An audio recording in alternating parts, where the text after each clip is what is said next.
నేను ఎందుకంటే సినిమా చివరి దాకా నేను నమ్మను ఎప్పుడు. నేను ఒక సినిమాని నేనేం నమ్ముతాను, చిన్నప్పటి నుంచి వెరీ ఫార్మేటివ్ ఇయర్స్లో నుంచి కూడా ఒక మంచి సినిమా గురించి నువ్వు మాట్లాడక్కర్లా, రిలీజ్ అయితే బాగలేకపోతే ఎలాగ మాట్లాడక్కర్లా.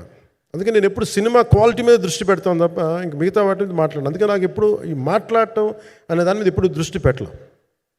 కానీ ఫస్ట్ టైం ఈ సినిమాకి చాలా అవసరం అనిపించింది. ఎందుకంటే ఒక నిర్మాతలు కనుమరుగవుతున్న ఈ సమయంలో ఒక బలమైన సినిమా తీసి ఒడిదుడుకుల్ని తట్టుకోగలిగి ఒక నిర్మాత కనుమరుగవ్వకూడదు. ఆయన పక్కన ఏది ఉండాలో అండగా ఉండాలని చెప్పేసి నేను అన్నీ వదిలి, ఇంత బిజీ షెడ్యూల్స్ అన్నీ వదిలేసి, ఒకవైపు నన్ను నా ప్రత్యర్థులు తిడుతున్నా కానీ, సినిమాలకు వెళ్ళిపోయిన తిడుతున్నా కానీ, ఇదేంటంటే నాకు అన్నం పెట్టింది ఇది, నాకు నా సినిమా పరిశ్రమ. అంటే ఇక్కడున్న మిత్రులందరూ కూడా చాలామందికి నేను ఇండివిజువల్ ఇంటర్వ్యూస్ ఇచ్చాను. నేను చాలాసార్లు నాగేంద్ర కానీ మీరు కానీ చాలామందికి, వీళ్ళందరికీ చాలామందికి నేను వ్యక్తిగతంగా తెలుసు.